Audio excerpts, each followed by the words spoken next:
बच्चों आइए हम आज आपको एक्सरसाइज 1.3 कक्षा 10 का पहला सवाल जो कि दिया है, सिद्ध कीजिए कि √5 एक अपरिमेय संख्या है। इस तरह के सवाल जब भी आपको मिले कि सिद्ध कीजिए कि √2 एक परिमेय संख्या अपरिमेय संख्या है, √5 एक अपरिमेय संख्या है, √7 एक अपरिमेय संख्या है।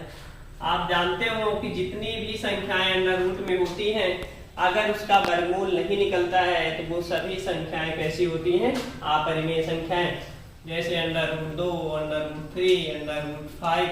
अगर आप √4 लिखेंगे उसका वर्गमूल निकल जाएगा, वो होगा 2, और 2 कैसी संख्या है? परिमेय संख्या। √7, √9। अब √9 का वर्गमूल निकल जाएगा 3, इसका मतलब ये कैसी संख्या? परिमेय संख्या है। ऐसी सभी संख्याएं जो अंडर रूट के अंदर होती हैं, यदि उनका वर्गमूल नहीं निकलता है तो ऐसी सभी संख्याएं क्या कहलाती हैं? आपकी अपरिमेय संख्याएं। और ऐसे सवालों को आपको सिद्ध करने के लिए अगर दिया गया तो आप क्या करेंगे? जैसे सिद्ध करना है आपको कि √5 एक अपरिमेय संख्या है, तो हम क्या मानते हैं कि ठीक इसी का उल्टा मान लेते हैं कि सिद्ध कीजिए कि √5 एक अपरिमेय संख्या है। तो हम क्या मान लेते हैं? माना √5 एक परिमेय संख्या है। माना √5 एक परिमेय संख्या है। अब अगर ये परिमेय संख्या है तो इसको हम भिन्न के रूप में लिख सकते हैं। तो मान लीजिए √5 = a/b, जहां a और b आपके पूर्णांक संख्याएं हैं, जहां a और b पूर्णांक है और एक के अतिरिक्त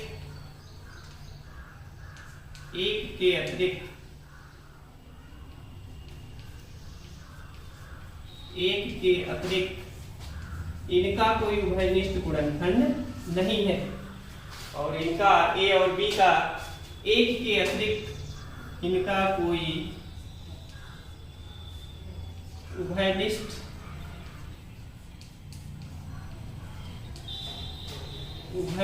गुणनखंड नहीं है।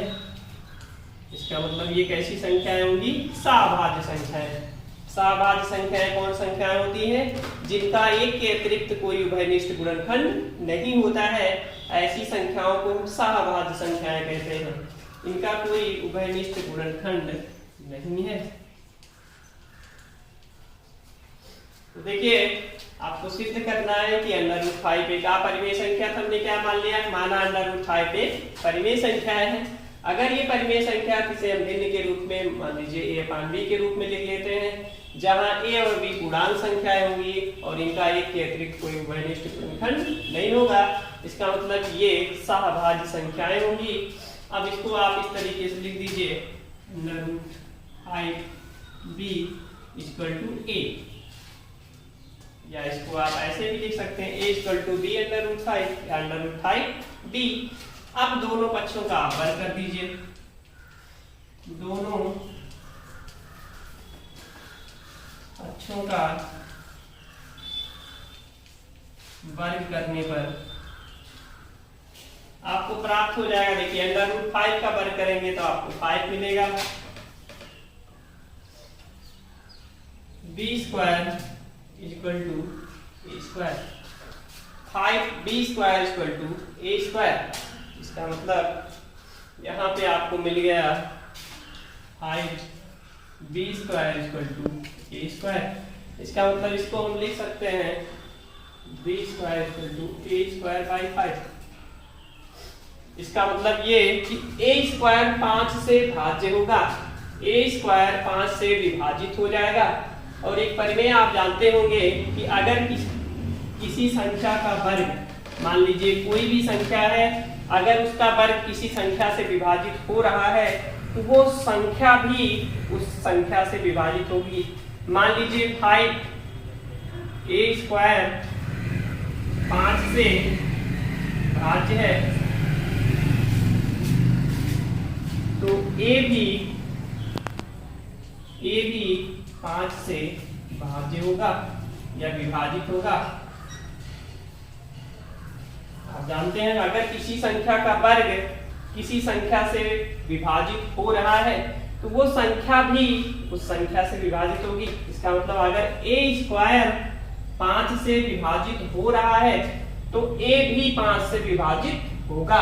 इसका मतलब a 5 से विभाजित होगा। यहाँ हमारा a² 5 से भाज्य, इसका मतलब a भी 5 से भाज्य होगा।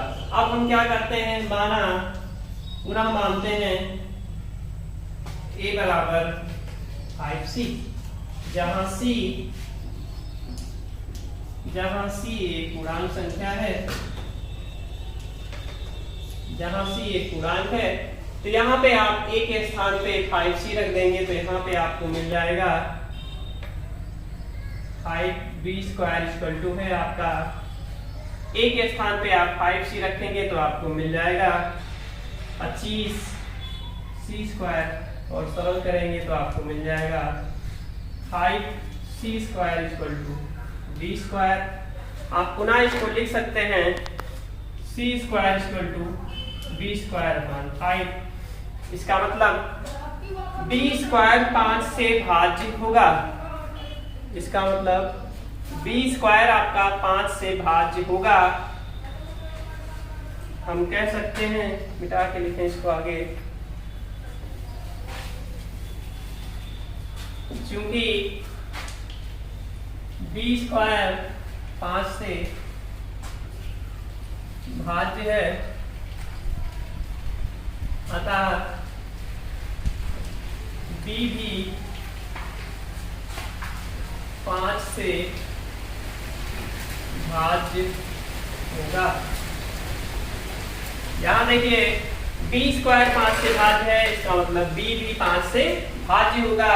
इसका मतलब देखिए यहाँ जो दो संख्याएं हमने मानी थी a और b, जिसको कहा गया था कि पूर्णांक संख्याएं हैं और इनका एक के अतिरिक्त कोई उभयनिष्ठ गुणनखंड नहीं है, तो यहाँ पे देखिए आपको मिला कि a भी 5 से भाज्य है और b भी 5 से भाज्य है। इसका मतलब a और b का एक के अतिरिक्त एक दूसरा गुणनखंड भी है 5।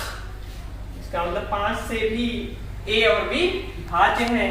इसका मतलब हमने जो माना था कि a और b सहभाज्य संख्याएं हैं, सहभाज्य संख्याएं नहीं है। और ये विरोधाभास आपको इसलिए प्राप्त हुआ क्योंकि हमने माना था कि √5 एक परिमेय संख्या है, √5 एक परिमेय संख्या है। लिख सकते हैं अतः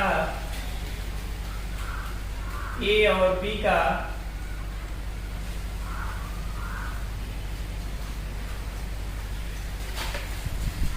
एक के अतिरिक्त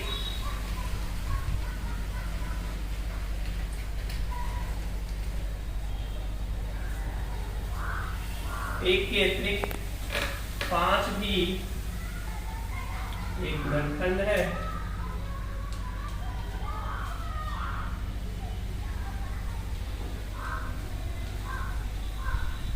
अतः a और b सहअभाज्य संख्याएं नहीं है, सहअभाज्य संख्याएं नहीं है। और इसलिए नहीं है क्योंकि हमने ये मान लिया था कि √5 एक परिमेय संख्या है, जो कि गलत है। √5 एक परिमेय नहीं बल्कि अपरिमेय संख्या है। √5 अपरिमेय संख्या है। तो बच्चों देखिए ये हमने सिद्ध किया √5 को। अगर इसी तरह से आपको एग्जाम में दे दिया जाता है कि सिद्ध कीजिए √2 या √3 या √7 या √11 या √30 एक अपरिमेय संख्या है, तो आप इसको भी ठीक उसी तरह से सिद्ध करेंगे जिस तरह से आपने √5 को सिद्ध किया। क्या करेंगे, मान ले इसको मानेंगे सबसे पहले कि ये एक परिमेय संख्या है। सिद्ध क्या करना है आपको कि ये अपरिमेय संख्या है, लेकिन आप उसका उल्टा मानेंगे ये कैसी संख्या है, परिमेय संख्या है। अगर ये परिमेय संख्या है तो आप इसे भिन्न के रूप में लिख सकते हैं a/b बी के रूप में, जहां ए और बी कैसी होंगी, पूर्णांक संख्याएं होंगी और सहभाज्य संख्याएं होंगी। इनका एक के अतिरिक्त कोई उभयनिष्ठ गुणनखंड नहीं होगा। फिर हम पुनः क्या करेंगे, इसको एडजस्ट करेंगे, हो जाएगा √2b = a। दोनों पक्षों का आप वर्ग करेंगे तो आपको मिल जाएगा 2b² = a²। यहां से आप लिख सकते हैं b² = a²/2। तो यहाँ पे देखिए, इसका मतलब a² 2 से भाज्य होगा तो a भी 2 से भाज्य होगा। इसका मतलब a 2 से कैसे क्या होगा, विभाजित हो जाएगा। पुनः आप यहाँ पे इसको मानेंगे, माना a = 2c, माना a = 2c। फिर आप क्या करेंगे, 2b² = a के स्थान पे 2c लिखेंगे। पुनः वही प्रक्रिया जो आपने यहाँ पे किया था, आप सिद्ध करेंगे कि b भी क्या होगा, 2 से भाज्य होगा। जैसे a 2 से भाज्य है, वैसे b भी क्या होगा, 2 से भाज्य होगा। इसका मतलब a और b का जो हमने माना है कि ये सहभाज्य संख्याएं हैं और इनका एक के अतिरिक्त कोई उभयनिष्ठ गुणनखंड नहीं है, वो हमको गलत सिद्ध करना है। और ये सिद्ध करना है कि इनका एक के अतिरिक्त एक और उभयनिष्ठ गुणनखंड 2, एक और उभयनिष्ठ गुणनखंड 2 भी है। और ये अगर ये हम सिद्ध कर दिए तो हम इससे कह सकते हैं कि ये विरोधाभास हमको इसलिए प्राप्त हुआ क्योंकि हमने गलत माना था कि √2 एक परिमेय संख्या है, बल्कि ये कैसी संख्या है, अपरिमेय संख्या। उसी तरीके से आप √3 को भी करेंगे = 1/a/b। ठीक इसी तरह से वैसे √5 का आपने किया, वैसे √7 का आप करेंगे। बिल्कुल सेम तरीका यही है, जो भी आपका इसमें से पूछा जाएगा आप उसको इसी तरह से सॉल्व करेंगे।